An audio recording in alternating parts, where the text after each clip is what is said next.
आज हम BCom part first का जो पेपर है बिजनेस इकोनॉमिक्स उसके बारे में चर्चा करने जा रहे हैं। और आज हम उपभोक्ता विश्लेषण के संबंध में बात करेंगे। जब हम व्यष्टि शास्त्र अध्ययन की बात करते हैं तो व्यष्टि शास्त्र में उसकी विषय सामग्री जो है उसमें उपभोक्ता एक प्रधान विषय वस्तु है। यहाँ इस यूनिट में हम उपयोगिता के बारे में, इसकी विशेषताओं के बारे में और इससे संबंधित उपभोग के जो नियम हैं उनके बारे में विशेष रूप से अध्ययन करेंगे। चूँकि सभी बातों पर विस्तार से चर्चा करेंगे इसलिए समय को व्यतीत ना करते हुए मैं सबसे पहले इस बात पर आता हूँ, उपयोगिता हम किसे कहते हैं। हम दैनिक जीवन में इस शब्द का बहुत इस्तेमाल करते हैं। उपयोगी, यह वस्तु हमारे लिए उपयोगी है, ये वस्तु हमारे लिए उपयोगी नहीं है, इससे हमें कम उपयोगिता मिल रही है, इससे हमें अधिक उपयोगिता मिल रही है इत्यादि। तो सबसे पहली बात यह है कि उपयोगिता क्या है। इस रूप में यदि हम विचार करें तो हम कहेंगे कि सामान्यतः तो हम उपयोगिता से मतलब लाभदायकता से लगाते हैं। कोई चीज़ लाभदायक है तो हम उसको नहीं कहते सर उपयोगी है, तो लाभदायक है, परंतु ऐसा नहीं है। अर्थशास्त्र में उपयोगिता का अर्थ मानसिक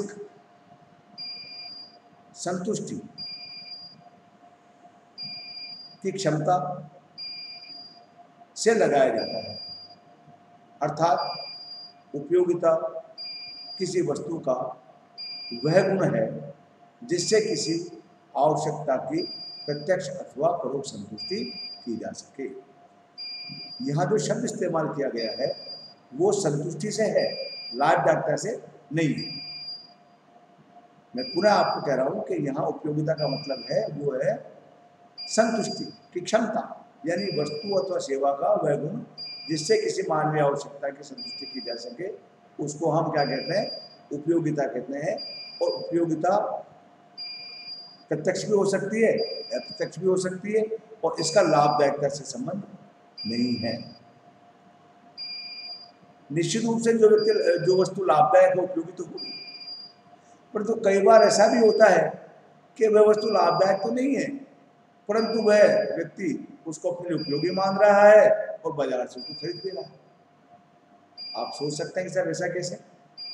आप जरा उदाहरण देखिए कि जो मादक पदार्थों का सेवन है वो किसी भी दृष्टि से लाभदायक नहीं कहा जा सकता। आप कैसे कह सकते हैं कि जो अपने मादक पदार्थ हैं वो लाभदायक है, वो नहीं। हमको लाभदायक नहीं कह सकते परंतु फिर भी वो उपयोगी है, वो हमें किसी न किसी प्रकार की मानसिक संतुष्टि प्रदान करते हैं, तो इसलिए बाजार में वो खरीदे और बेचे जाते हैं। और आपने भी विगत 2-5 महीने की अवधि में ये भी देखा होगा कि वे जो मादक पदार्थ हैं जो प्रतिबंधित थे या कोरोना संकट के कारण नहीं मिल रहे थे, उनको ब्लैक मार्केट में उनकी जो तय मूल्य था उससे कई गुना ऊंची कीमत पर खरीदा और बेचा गया। आप इससे अंदाजा लगा सकते हैं कि स्पष्ट है जो लाभदायकता है वो अलग चीज़ है, उपयोगिता अलग चीज़ है। लाभदायक वस्तु निश्चित रूप से उपयोगी हो सकती है परंतु हर उपयोगी वस्तु लाभदायक हो जरूरी नहीं है। ये मैं आपसे कहना चाहता हूँ। दूसरी जो बात इसमें आती है निकल करके कि यह एक वस्तु का स्वयं का गुण नहीं है, ये एक निराकार गुण है। उपयोगिता एक निराकार गुण है। निराकार गुण का मतलब ये है कि यह उस व्यक्ति के ऊपर निर्भर करता है जो उसको उपयोग में ले रहा है। ये उसको, जो व्यक्ति उस वस्तु को उपयोग में ले रहा है, यह उस व्यक्ति के अनुसार उपयोगिता को व्यक्त कर रहा है। इसका मतलब उपयोगिता वस्तु का कोई साकार गुण नहीं है, ये निराकार गुण है। उदाहरण के लिए एक निरक्षर व्यक्ति है, आपने उसको बहुत अच्छा पहन दिया, वो कहेगा भाई साहब मैं इसका क्या करूँगा, मैं तो लिखना पढ़ना नहीं जानता। और जो ही आप किसी दूसरे व्यक्ति को उसको देते हैं जो कि साक्षर है, लिखना पढ़ना जानता है, उसके लिए तुरंत उपयोगी हो जाता है, तो उसको लेकर अपने पास रख लेता है। तो फिर वस्तु का गुणवाद क्यों यूज करने वाला गुण हुआ? आप निश्चित से मानेंगे कि उपयोगिता जो है वो एक वस्तु का साकार गुण नहीं है, वरन क्या है, निराकार गुण है। और उपयोगिता प्रत्यक्ष भी हो सकती है और अप्रत्यक्ष भी हो सकती है, ये भी इसमें शामिल है। फिर आप यहाँ ये भी कहेंगे कि उपयोगिता देश काल और परिस्थिति के अनुसार परिवर्तनशील होती है। उपयोगिता सापेक्षिक होती है। सापेक्षिक का मतलब ये है कि देश काल और परिस्थिति के अनुसार उपयोगिता बदलती रहती है। आप ठंडे स्थान पर चल जाएंगे तो गर्म कपड़ों की आवश्यकता महसूस करेंगे। आप गर्मी के मौसम में चले जाएंगे तो आपको ठंडे गर्म कपड़ों की आवश्यकता महसूस नहीं होगी। वर्षा काल में आपको छाते की आवश्यकता होगी, वर्षा ऋतु नहीं है छाते की आवश्यकता नहीं होगी। रात का समय है आपको बिजली की आवश्यकता है, दिन का समय हो सकता है बिजली की आवश्यकता नहीं है। तो देश काल और परिस्थिति के अनुसार भी उपयोगिता होती है और ये सापेक्षिक भी होती है। तो मूलतः हम ये समझ लें कि उपयोगिता किसे कहते हैं, ये मैंने आपको बताया। दूसरा ये भी कहा कि उपयोगिता का मतलब लाभदायकता से नहीं है, ये भी आपको क्लियर होना चाहिए। तीसरी बात ये है कि उपयोगिता एक सापेक्षिक होती है, ये भी सही है, और परोक्ष गुण है। ये सारी बातें मैंने आपको बताई। अब सवाल ये है कि यह जो उपयोगिता विश्लेषण है, इसके बारे में दो प्रकार की विचारधाराएं हैं। एक तो ये जिसको मार्शल का दृष्टिकोण कहते हैं, और दूसरा अनंदमान वक्र विश्लेषण जिसको हम हिक्स और एलन के नाम से ज्यादा जानते हैं। इन दोनों विचारकों ने उपयोगिता विश्लेषण के लिए अलग अलग दृष्टिकोण प्रदान किए। एक को कहा गया गणनावाचक दृष्टिकोण, तो दूसरे को कहा गया क्रमवाचक दृष्टिकोण। एक को कहा गया गणनावाचक दृष्टिकोण, तो दूसरे को क्या कहा गया, क्रमवाचक दृष्टिकोण। तो गणनावाचक दृष्टिकोण क्या है, क्रमवाचक दृष्टिकोण क्या है, इसके बारे में भी हमको बहुत स्पष्ट होना चाहिए। गणनावाचक दृष्टिकोण जो कि गणितीय संप्रदाय के अर्थशास्त्रियों और विशेषतः मार्शल की देन है, उसमें मार्शल ने यह कहा कि किसी वस्तु अथवा सेवा से मिलने वाली उपयोगिता को हम माप सकते हैं। क्या कर सकते हैं? उन्होंने ये कहा कि किसी वस्तु अथवा सेवा से मिलने वाली उपयोगिता को हम माप सकते हैं। कैसे माप सकते हैं? उन्होंने ये कहा कि किसी वस्तु अथवा सेवा के लिए जो कीमत हम भुगतान करते हैं वह उससे मिलने वाली उपयोगिता को ही व्यक्त करता है। क्या कहा उन्होंने? कि किसी वस्तु अथवा सेवा से मिलने वाली उपयोगिता को हम मुद्रा रूपी पैमाने के द्वारा माप सकते हैं। इसका मतलब ये निकलता है कि हम किसी वस्तु या सेवा के लिए जो भुगतान करते हैं वो इनडायरेक्टली हमें ये बतलाता है कि उससे हमें इतनी अनुमानित संतुष्टि मिल रही है जितने की कीमत उसके लिए दे रहे हैं। और उन्होंने ये भी कहा कि उपयोगिता जो है वो योगात्मक होती है, अर्थात उन्हें हम जोड़ना घटाना संभव मानते हैं। इसलिए उन्होंने इस शब्द इस्तेमाल किया तुष्टि गुण। तुष्टि गुण जो है वो क्या होते हैं, उनको हम गणितीय संख्याओं के द्वारा व्यक्त कर सकते हैं, और जो गणितीय संख्याओं का इस्तेमाल किया जाता है तो वो क्या होता है, उनको जोड़ना घटाना भी संभव होता है। तो मार्शल की बेसिक मान्यता पहली तो क्या है कि उपयोगिता मापनीय होती है। दूसरी विचारधारा विचार क्या उनका गणना दृष्टिकोण में कि हम मुद्रा रूपी पैमाने के द्वारा इसको माप सकते हैं, और जो कीमत हम दे रहे हैं वो उससे मिलने वाली उपयोगिता को ही बतलाती है, और हम समय विशेष पर किसी वस्तु अथवा सेवा की जो उपयोगिता है उसको हम जोड़ घटा भी सकते हैं। ये उनकी बेसिक बात थी। दूसरा जो दृष्टिकोण है उसको या उसके जो विचारक हैं उन्होंने मार्शल के गणनावाचक दृष्टिकोण की आलोचना की और उन्होंने कहा कि मार्शल के द्वारा उपयोगिता का जो सीमांत विश्लेषण किया गया है उपभोक्ता के व्यवहार को समझने के लिए वो वस्तुतः वैज्ञानिक दृष्टिकोण नहीं है। क्या कहा उन्होंने कि मार्शल ने उपयोगिता का विश्लेषण समझने के लिए गणनावाचक दृष्टिकोण के आधार पर जो सीमांत विश्लेषण प्रस्तुत किया वो एक वैज्ञानिक दृष्टिकोण नहीं। क्यों? उन्होंने जो अपने तर्क बताए, ये जो कारण बताए, उनमें पहला तो उन्होंने ये कहा कि उपयोगिता एक मानसिक विचार है। क्या कहा? ये कहा कि उपयोगिता एक मानसिक विचार है और जैसे आप अन्य मानसिक विचारों को संख्या के रूप में अभिव्यक्त नहीं कर सकते हैं, ठीक उसी प्रकार से आप उपयोगिता को भी अभिव्यक्त नहीं कर सकते। क्यों? क्योंकि आप दया को, करुणा को, हृदयहीनता को, ईमानदारी को, चरित्र को, सच्चाई को आप संख्या के रूप में कैसे बता सकते? आप कैसे कह सकते हैं कि मैं आपसे 50% स्नेह रखता हूँ, अब मैं आपसे 100% घृणा रखता हूँ, मैं आपसे 80% प्रेम रखता हूँ, मैं आपसे 60% ग्रहण करता हूँ? हास्यास्पद बात है। ये आदमी 40% ईमानदार है, ये आदमी 60% ईमानदार है, आप नहीं कह सकते। आप कहेंगे कि ये आदमी ईमानदार है या नहीं है, मैं आपसे स्नेह करता हूँ या नहीं करता हूँ, एक साथ घृणा करता हूँ नहीं करता हूँ, इत्यादि। तो जब ये मानसिक विचार हैं इनको हम संख्यात्मक रूप से व्यक्त नहीं कर सकते हैं तो उपयोगिता भी तो मानसिक विचार है, उपयोगिता भी तो मानसिक विचार है, तो इसको हम कैसे फिर संख्यात्मक दृष्टि से बता सकते हैं?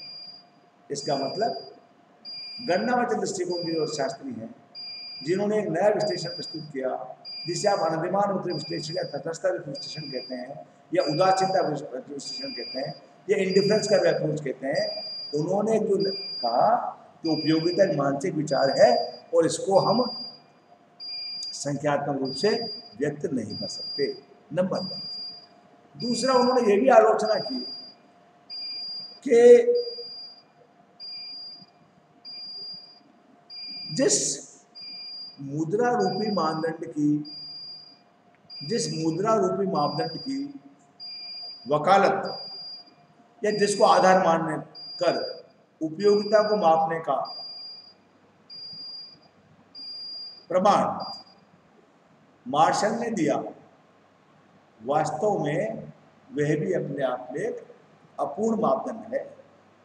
एक बार फिर सरल शब्दों में, गणनावाचक दृष्टिकोण के अर्थशास्त्रियों ने मुद्रा रूपी मापदंड की आलोचना यह कहते हुए की है कि यह जो मापदंड है जिसके ऊपर आधारित होकर मार्शल का गणनावाचक दृष्टिकोण टिका हुआ है, यह अपने आप में अपूर्ण है।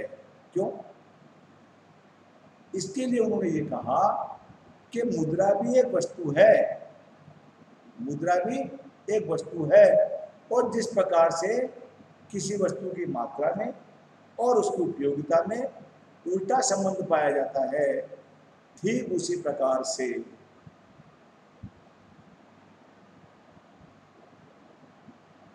वस्तु की मात्रा में, एक बार फिर उन्होंने ये कहा कि मुद्रा रूपी मापदंड वो अपने आप में अपूर्ण है, अस्थिर है।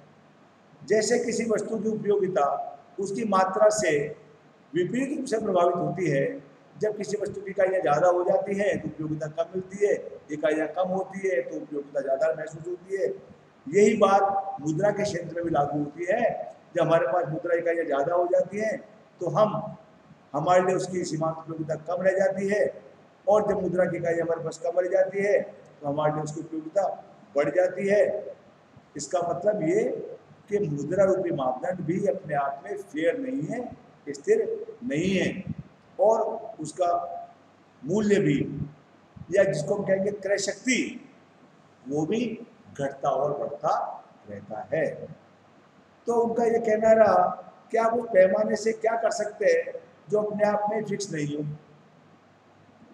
आप सरल शब्दों में समझे, एक धनी व्यक्ति किसी वस्तु की कीमत कुछ भी दे दे, एक निर्धन व्यक्ति या एक सामान्य व्यक्ति उस वस्तु के लिए कोई जस्टिफाइड कीमत देने को तैयार हो या वो भी नहीं देना चाहे, तो उस वस्तु की वास्तविक कीमत क्या मानी जाए? उपयोगिता का फर्क भी आ जाएगा। जिस व्यक्ति को ज्यादा उपयोगिता मिल रही है या जो ज्यादा कीमत दे रहा है, तो आप ये मानो कि उसको बहुत उपयोगिता मिल रही है, और जो कीमत कम दे रहा है तो आप मानते हैं उसको उपयोगिता नहीं मिल रही। ऐसा है। ये इसकी उन्होंने दूसरी आलोचना। और उन्होंने ये भी कहा कि मार्शल ने जो स्वतंत्र दृष्टिकोणों की मान्यता ली है, और उस आधार पर उन्होंने कहा कि हम किसी वस्तु से मिलने वाली उपयोगिता को जोड़ सकते हैं, घटा सकते हैं, तो उन्होंने इसका भी खंडन किया और ये कहा कि व्यवहार में ऐसा बहुत कम होता है कि जब वस्तुएं एक दूसरे से स्वतंत्र हो, ऐसा बहुत कम होता है। अधिकांशतः वस्तुएं एक दूसरे से घनिष्ठ रूप से संबंधित होती हैं। इस कारण पूरक और स्थानापन्न जो वस्तुएं हैं उनको भी हमें ध्यान में रखना आवश्यक है, जबकि मार्शल ने उन वस्तुओं को ध्यान में नहीं रखा।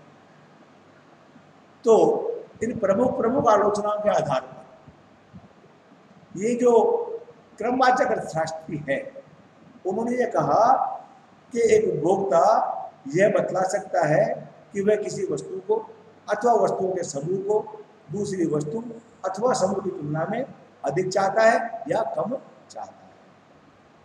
अर्थात वो क्रम प्रदान कर सकता है। समूह ए को फर्स्ट, समूह बी को सेकंड, समूह सी को थर्ड, समूह डी को फोर्थ, या वस्तु ए को फर्स्ट, वस्तु बी को सेकंड, वस्तु सी को थर्ड और वस्तु डी को फोर्थ। अर्थात जब हम क्रम प्रदान करने की बात करते हैं, इसीलिए इसको उन्होंने क्या कहा? क्रमवाचक दृष्टिकोण। क्रमवाचक दृष्टिकोण, जिसके मैंने बहुत सारे नाम बचाए। अनधिमान वक्र विश्लेषण भी है, तटस्थता वक्र विश्लेषण भी है, उदासीनता वक्र विश्लेषण भी है, और इंडिफरेंस का विश्लेषण भी है। तो आज हम इस सेशन में इतना जरूर समझ गए होंगे कि एक तो उपयोगिता किसे कहते हैं, तो आपको क्लियर होना चाहिए कि किसी वस्तु अथवा सेवा का वह गुण जिससे किसी मानवीय आवश्यकता की प्रत्यक्ष अथवा अप्रत्यक्ष संतुष्टि की जा सके, उसको क्या कहते हैं? उपयोगिता कहते हैं। फिर उपयोगिता की विशेषता को बताने के बाद में मैंने आपको ये बताया कि इसके बारे में दो प्रकार के हमारे पास में दृष्टिकोण है उपयोगिता विश्लेषण के। एक तो है गणनात्मक दृष्टिकोण और दूसरा क्रमवाचक दृष्टिकोण। गणनावाचक दृष्टिकोण के शास्त्रियों ने जो विशेषताएं बताई या जिस आधार पर उन्होंने अपने दृष्टिकोण का समर्थन किया, वो मैंने आपको बताया। और इसमें अनधिमान वक्र विश्लेषण के जो शास्त्री हैं, उन्होंने जो आपत्तियां बताई और जिसके आधार पर उन्होंने अपने दृष्टिकोण का प्रतिपादन किया, वो मैंने आपको बताया। तो आज हम इस सेशन में इतना ही समझे कि उपयोगिता किसे कहते हैं, उपयोगिता की क्या विशेषताएं हैं, और उपयोगिता को विश्लेषण को अध्ययन करने के लिए दोनों दृष्टिकोण है, उसके बारे में भी हमें जानकारी होनी चाहिए। क्योंकि एग्जामिनेशन पॉइंट ऑफ व्यू से कई बार ये बात महत्वपूर्ण रूप से पूछी जाती है, शोध कोर्स से भी, कि गणनावाचक दृष्टिकोण कैसे कहते हैं, अथवा इसकी आलोचनाएं बताइए, अथवा इसकी विशेषताएं बताइए, या क्रमवाचक दृष्टिकोण किसे कहते हैं, इसकी क्या विशेषताएं हैं या इसकी क्या कमियां हैं।